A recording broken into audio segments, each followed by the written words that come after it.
حضور نے ارشاد فرمایا مشرق کی طرف سے وہ فوجیں نکلیں گی، لوگ آئیں گے جو عرب میں مہدی کی حکومت قائم کریں گے۔ یہ مہدی کون ہوں گے اس کا ذکر میں ذرا بعد میں کروں گا، لیکن نوٹ کر لیجئے کہ مہدی سے پہلے لازماً کسی مشرقی علاقے کے اندر وہ نظام قائم ہو چکے گا، تب وہاں سے فوجیں آئیں گی نا۔ یہ مشرق کون سا ہے؟ عرب کے مشرق میں آپ چلیے، ایران بھی آ جائے گا، افغانستان بھی ہے، پاکستان بھی ہے، اور اگر اسے اور توسیع دے تو ہندوستان بھی ہے۔ یہ ہے عرب کا مشرق، اس سے فوجیں جائیں گی۔ اس کا کیا مطلب ہے کہ اس میں سے کسی جگہ پر نظام خلافت پہلے قائم ہو جائے گا تاکہ وہاں سے فوجیں جائیں گی جو جزیرہ نما عرب میں حضرت مہدی کی حکومت کو قائم کریں گی۔ اب دوسری حدیث سنیے، یہ سنن ابن ماجہ کی حدیث تھی جو میں نے آپ کو سنائی، آپ نے پڑھی۔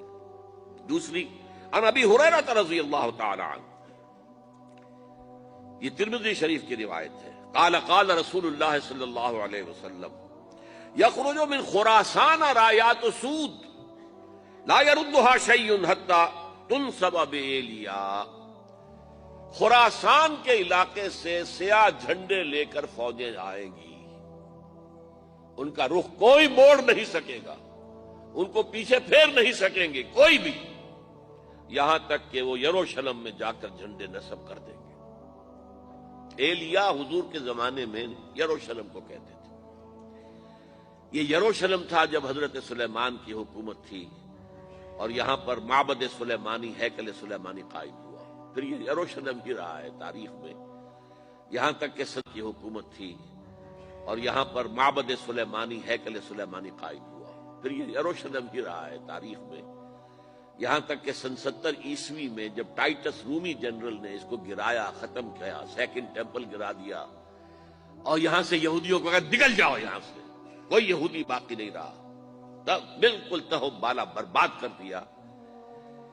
اس کے کوئی 150 سال بعد ہیڈریان، رومن ایمپرر ہیڈریان، اس نے پھر دوبارہ آباد کیا اس شہر کو۔ 150 سال تک یہ بالکل بنجر اور بالکل غیر آباد پڑا تھا۔ اب ہیڈریان نے جب آباد کیا تو اس کا نام ایلیا رکھا، اب یروشلم نام نہیں تھا۔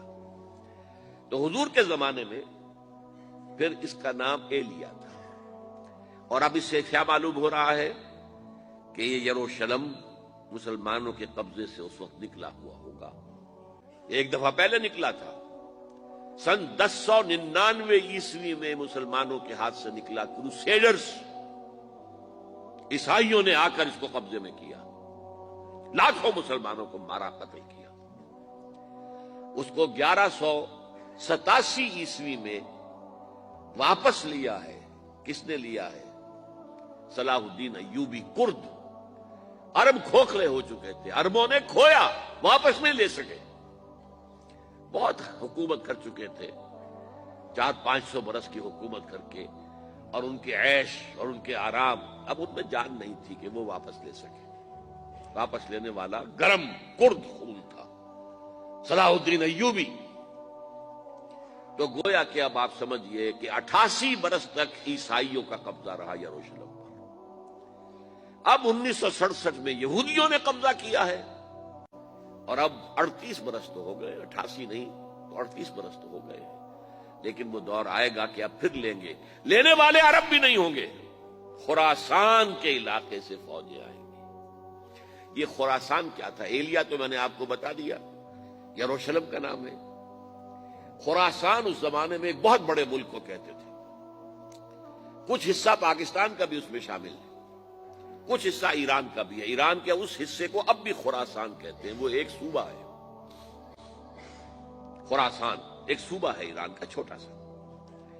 پاکستان میں خاص طور پر یہ جو علاقہ مالاکنڈ ایجنسی کہلاتی ہے، اس سے اوپر جتنا علاقہ ہے، اور یہ جو واخان کی ایک پٹی آتی ہے اوپر، واخان افغانستان کی ایک پٹی سی دم سی چلی آتی ہے جو جا کر چائنا کی سرحد سے مل جاتی ہے، یہاں سے لے کے یہاں تک یہ جو مالاکنڈ کا وہ درہ ہے اور پہاڑ ہے، یہ بھی خراسان کا حصہ ہے۔